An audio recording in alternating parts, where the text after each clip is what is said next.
Everyone, how are you? This is your educator Ajit Chaudhary. Welcome to Insights WBCS. একটা latest update আসছে reserve Bank of India RBI থেকে। তো তোমরা নিশ্চয়ই খবরটা পেয়েছো যারা নিউজ দেখো। তো রেপো রেট, তো আরবিআই পড়তে গিয়ে আমরা পড়েছিলাম কোয়ান্টিটেটিভ মেজার্স এবং কোয়ালিটেটিভ মেজার্স। তো কোয়ান্টিটেটিভ মেজার্সের মধ্যে রয়েছে repo rate, reverse repo rate, bank rate, CRR. সেরকম রেপো রেট কী হয়েছে, কমিয়ে দেওয়া হয়েছে। 6.25 থেকে কমানো হয়েছে 6%।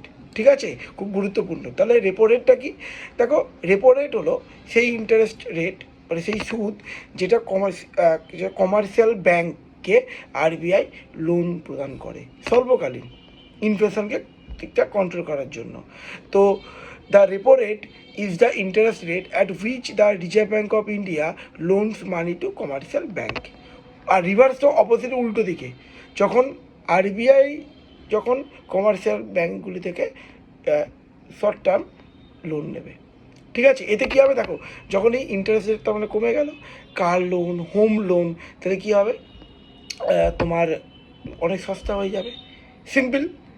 তাহলে যখন ইন্টারেস্ট, যখন কমার্শিয়াল ব্যাঙ্কগুলি যখন আরবিআই থেকে কম ইন্টারেস্ট যখন লোন পাবে, তখন আমরা যখন লোন নেবো মানে তখন কম ইন্টারেস্ট দিতে হবে। এদিকে মার্কেটে যে লিকুইড মানি স্বচ্ছতা দেখা যাবে, ফ্লো করবে, ইনফ্লেশন আবার বেড়ে যাওয়ার একটা সম্ভাবনা আছে। এদিকে ডিমান্ড অ্যান্ড সাপ্লাই বাড়ে, ঠিক আছে, ডিমান্ড অ্যান্ড সাপ্লাই বাড়বে। আবার যখন ইনফ্লেশন বাড়বে তখন ইন্টারেস্ট রেট আবার বাড়িয়ে দেবে, তখন লোকে আর লোন নেবে না, তখন ব্যাংকের লোকে টাকা রাখবে। এটা অপোজিট হয়। তো এই জিনিসগুলো তোমাদেরকে বুঝতে গেলে অবশ্যই এই ইনসাইটস WBCS ইউটিউব চ্যানেলটা কিন্তু সাবস্ক্রাইব করো এবং লাইক এবং শেয়ার করো। Thank you.